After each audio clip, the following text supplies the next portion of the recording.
Bom, pessoal, para começar, eu vou dizer o seguinte. Geralmente os alunos, quando querem falar sobre gênios computacionais, eles sempre citam Bill Gates, o Steve Jobs, mas na minha opinião, nenhum dos dois foi nenhum gênio da computação. Eles foram gênios do marketing. Foram pessoas que souberam muito bem como divulgar o seu produto. Porque quando se fala em gênio computacional, o primeiro que vem na minha cabeça é Alan Turing. Esse sim foi um verdadeiro gênio computacional e de longe é o maior gênio computacional que a Terra já viu. Tá? O Alan Turing, ele nasceu na Inglaterra, tá? E o Alan Turing foi um matemático, cientista da computação, lógico, filósofo, biólogo teórico e criptoanalista, tá? E ele é considerado como o pai da computação e o pai da inteligência artificial. Uma vez que, por meio de suas ideias, foi possível desenvolver o que chamamos hoje de computador e o que chamamos hoje de inteligência artificial, tá? Turing também ficou muito conhecido como um dos responsáveis por decifrar o código utilizado pelas comunicações nazistas durante a Segunda Guerra Mundial.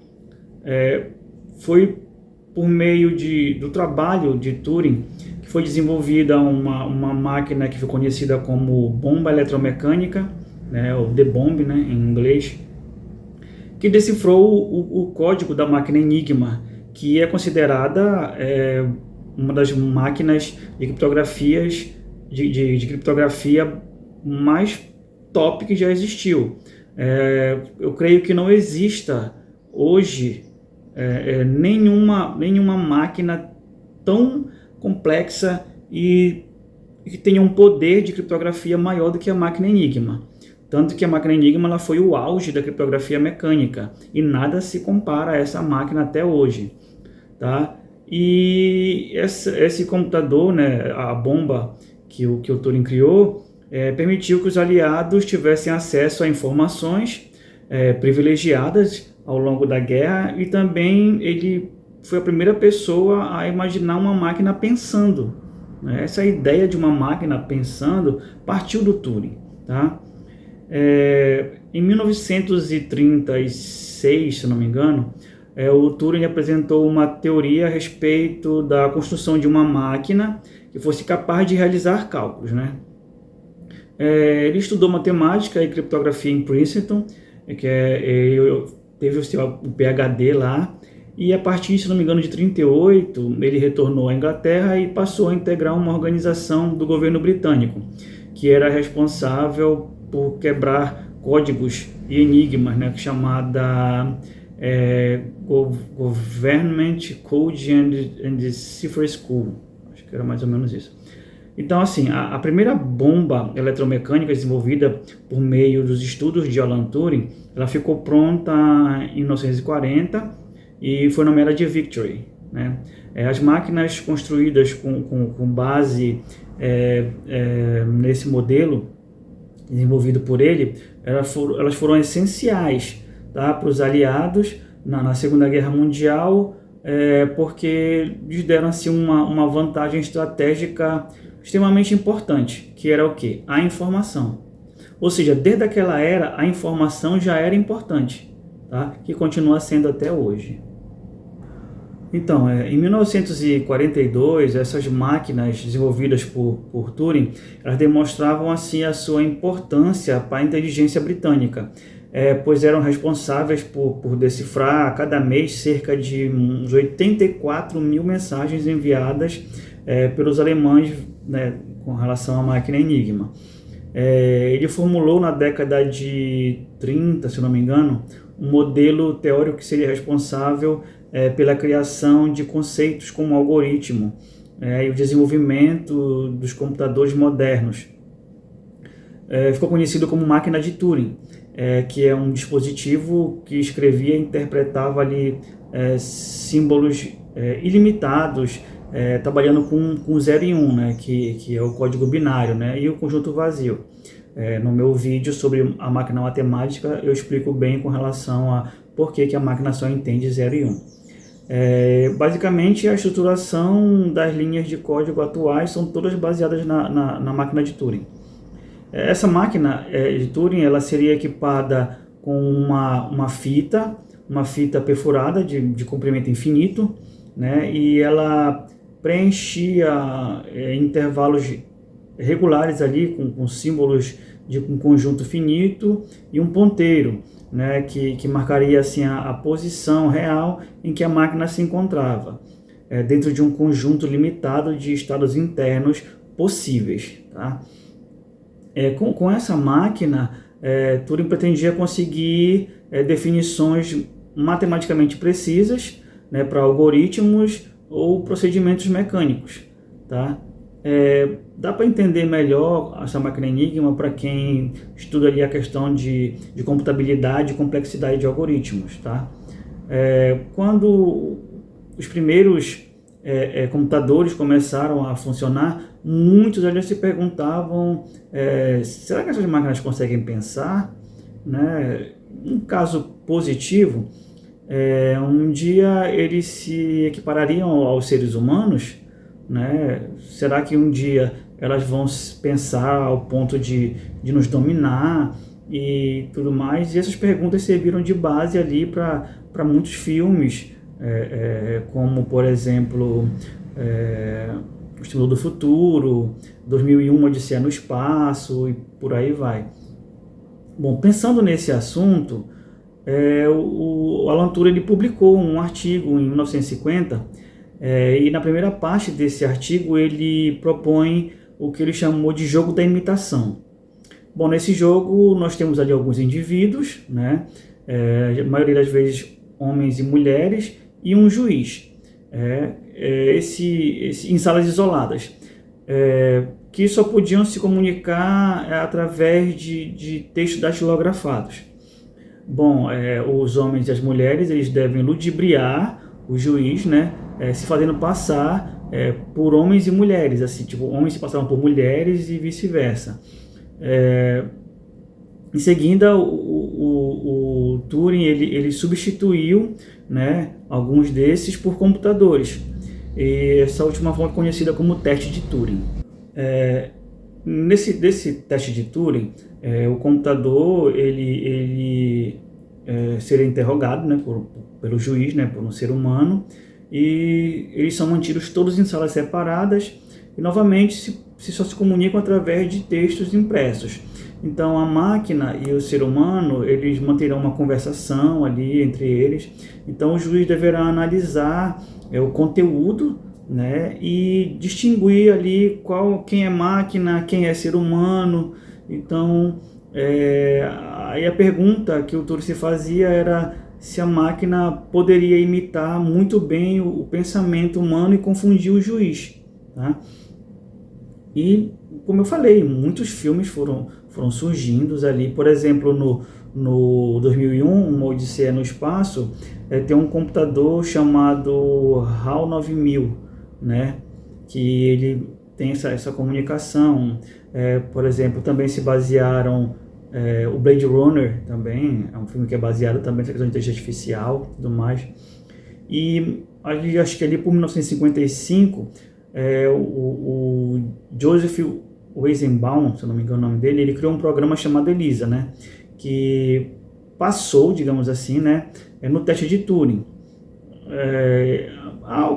Existem ali contestações e tal, mas digamos assim que um programa ele passa no teste de Turing se depois de uma série assim de uns 5 minutos de conversação ali pelo teclado, o juiz ele está sendo enganado, né, pela máquina, digamos assim, que em 30% das vezes.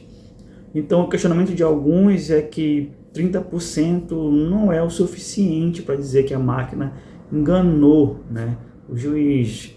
Alguns acham que 30% é muito, outros acham que não é o suficiente. Então, por isso que eu falei, existem contestações, né? Então fica nesse impasse, 30% é o suficiente, não é o suficiente. Então ainda existem essas contestações com relação a esse programa chamado ELIZA.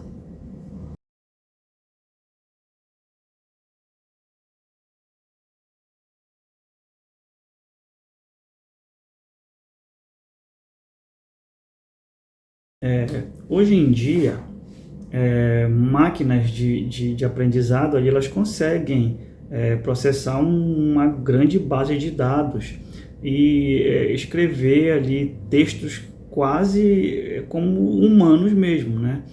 Por exemplo, até 2020, a maior máquina de aprendizado era a Turing NLG, né, que é da Microsoft, e com cerca de ali uns 17 bilhões de parâmetros, né?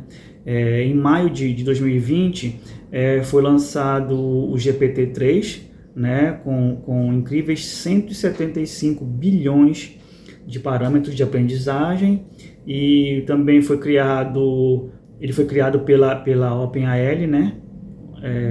OpenAI, desculpe, que é um laboratório de inteligência artificial, né, que, se não me engano, fica em São Francisco. O OpenAI, ele também treinou uma rede neural que é para criar imagens a partir de descrições textuais. Ele foi batizada de DALL-E, né, DALL-E, que é uma referência ao pintor Salvador Dalí e ao filme da Pixar Wall-E, tá? Bom, uma rede neural, ele é um algoritmo altamente complexo, que ele tenta, digamos assim, não sei se seria certo falar imitar ou reproduzir, né, os nossos neurônios, né? São algoritmos bem complexos mesmo. Então, assim, no século XXI, a gente percebeu aí um crescimento assombroso da internet, em particular das redes sociais, né, em que pesam ali enormes benefícios, claro, nas redes sociais, né, rapidez de comunicação, por exemplo, informação, interação familiar, né, quando tem parente longe, entre amigos também, que tem amigos que moram longe, mas também vieram as coisas ruins, né? Fake news, muita gente não consegue interagir assim com uma pessoa, só consegue interagir se for pelo computador, pelo celular. Então a tecnologia, ela tem sempre aquela parte boa e a parte ruim, né? As fake news, elas desinformam, né? Elas ludibriam, atrapalham e espalham ali a ignorância, né, de uma maneira implacável, perversa ali, né? Bom, infelizmente é o que acontece, né? A maldade, ela tá por aí, né? Então, assim, visando usar a inteligência artificial para combater essa praga, foi criado o projeto Panacea, né? Que ele objetiva localizar informações falsas, né, que sejam elas de natureza política ou climática, com relação ao aquecimento global, vacinação. Então ela serve para isso. Necessitamos e utilizamos cada vez mais a inteligência artificial, né? Isso é constante. E ela está presente na medicina, nos celulares, nos aviões, automóveis, enfim, está em todo lugar.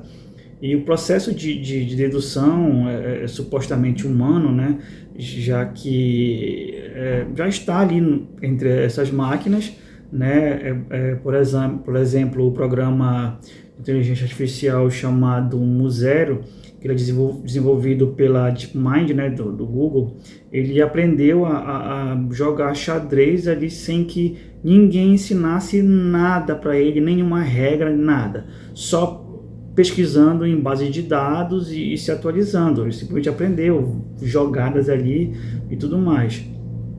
E tudo isso se deve aos primeiros testes que Turing fez com relação à máquina, com essa ideia de imaginar uma máquina que supostamente pensasse. Então, e o Brasil? No Brasil, assim, digamos que visando regulamentar o uso de tecnologia baseada em inteligência artificial, existem 4 projetos na Câmara de Deputados e 3 no Senado Federal, né? O mais avançado, que é o do deputado federal Eduardo Bismarck, ele deve ir para votação, né? E pela proposta, os programas de inteligência artificial devem respeitar a privacidade, né, obedecendo leis e tudo mais, que são visando no caso a segurança, a dignidade humana, a transparência, né, não podendo haver discriminação, né. Ele estabelece ali a figura do agente, né, de inteligência artificial, que pode ser tanto um desenvolvedor quanto, sei lá, um operador de software, por exemplo, né? E ele pode ser responsável legal pelas ações tomadas pelo algoritmo que foi criado, né?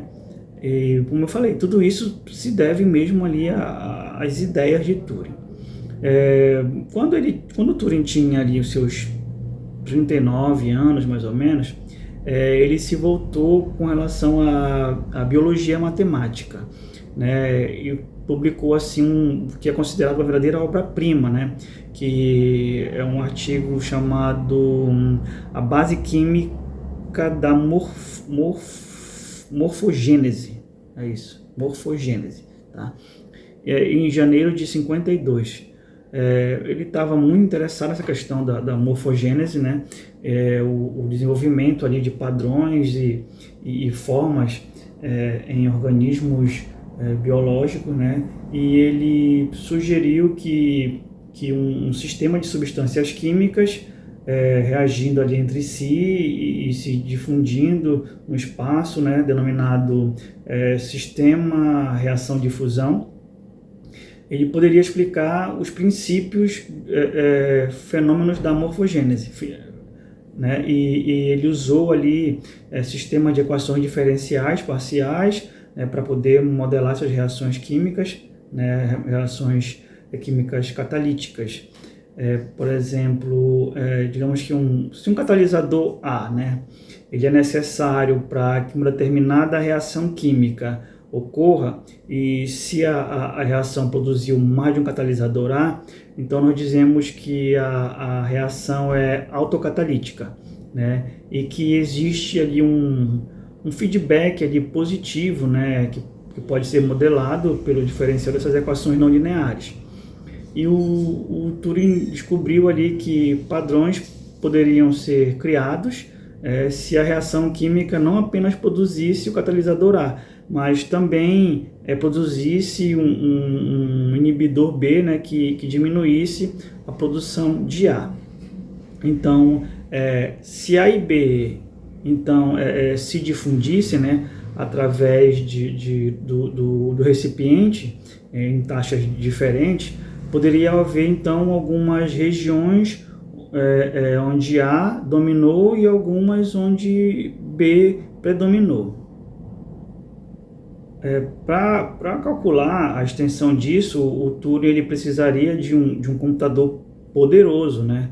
Mas como não estava disponível ali nessa época, né, na década de 50, ali, início da década de 50, ali, 51, 52 por aí, ele teve que usar aproximações lineares para resolver essas equações manualmente.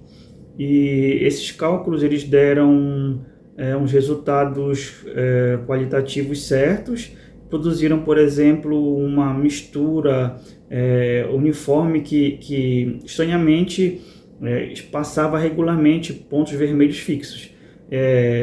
Embora publicado ali antes da compreensão da estrutura e do papel do DNA, esse trabalho de Turing sobre morfogênese ele permanece relevante até os dias de hoje, e ele é considerado um trabalho seminal, assim, uma coisa maravilhosa em termos de biologia matemática, tá? Bom, em 8 de julho de 1954, a governanta do Turing encontrou ele morto, né? Bom, ele morava... Bom, ele morreu, assim, um dia anterior, né, a que ele foi encontrado, e a causa da morte ela foi estabelecida como intoxicação por cianeto. Quando o corpo do Turing foi descoberto, tinha uma maçã do lado ali que estava com uma mordida, estava meio comida assim, bem do lado assim da cama dele. E embora não tivessem feito os testes ali de cianeto, na maçã, se especulou que realmente esse foi o meio, né, pelo qual o Turing havia consumido essa dose que foi letal ali, e o inquérito então determinou que a causa da morte foi suicídio. E por que, né, o Turing cometeu suicídio, sendo que era um cara assim tão inteligente, né? Bom, o Turing ele foi acusado, né, de homossexualismo, né, perversão, pederastia e tudo mais. E as leis britânicas naquela época eram bem severas, né? Era proibido ser homossexual, né, naquela época. Então, a casa dele foi assaltada e o rapaz com quem ele mantinha um relacionamento desconheceu o ladrão, e ele acabou dizendo, né, que ele tinha relações, né, com o Turing, né, o rapaz. E então o Turing foi a julgamento, né, e ele se declarou, né, por o advogado e o irmão dele disseram para ele se declarar culpado, né? Ele se declarou culpado e a pena que ele recebeu foi a castração química, né? E claro, isso foi deixando ele cada vez mais debilitado, acabou mexendo muito com a questão emocional dele, até com a cabeça mesmo de Turing, até que chegou a esse ponto. Em agosto de 2008, um programador britânico chamado John Graham Cumming, ele iniciou uma petição, né, pedindo ao governo britânico que pedisse desculpas, né, pela acusação de Turing como homossexual. Essa petição ela recebeu mais de 30 mil assinaturas, e o primeiro-ministro Gordon Brown ele reconheceu a petição e divulgou ali uma declaração no dia, acho que em setembro de 2009, pedindo, né, desculpas e descrevendo o tratamento que o Turing sofreu como algo assim terrível, abominável, né? E logo depois também o John Leach, né, que era deputado por Manchester Washington em 2005, de 2005 até 2015, ele apresentou assim vários projetos de lei ali ao parlamento em inglês, e liderou assim uma verdadeira campanha de alto nível mesmo para garantir o perdão ao que foi feito, né? Perdão ao Turing, né? Devido a tudo que ele fez, devido a tudo que ele contribuiu, ele deveria ser perdoado, né? Pelo crime, né? O que naquela época era crime, né? E o John Leach ele conseguiu ali, né? Foi atendido, né? Pela Câmara, né? Falou sobre todas as contribuições, né, do Turing para o governo, principalmente com relação à Segunda Guerra, né? E disse que o Alan Turing ele era um verdadeiro herói nacional, que foi graças ao Turing, por ter decifrado a máquina Enigma, que os aliados venceram então a Segunda Guerra, né? E digamos que por ele ser um herói nacional, em última análise isso era bem embaraçoso, né? Que a condenação ainda permanecesse, né? Então ele continuou ali a apoiar o projeto de lei, né, no parlamento, e fez campanha por vários anos até que ele fosse aprovado, tá? Agora o Leach ele é descrito assim regularmente como o arquiteto, né, do perdão de Turing, e posteriormente da lei, né, a lei Alan Turing, né, que garantiu assim perdão a em torno de 75 mil outros homens e mulheres que foram condenados por crimes semelhantes ao de Turing. E na estreia, né, ali no Reino Unido do filme, que é o Imitation Game, né, o jogo da imitação, que é baseado na vida de Turing, os produtores eles agradeceram, né, ao Lit por trazer o tópico, né, a atenção do público e garantir então o perdão ao Alan Turing.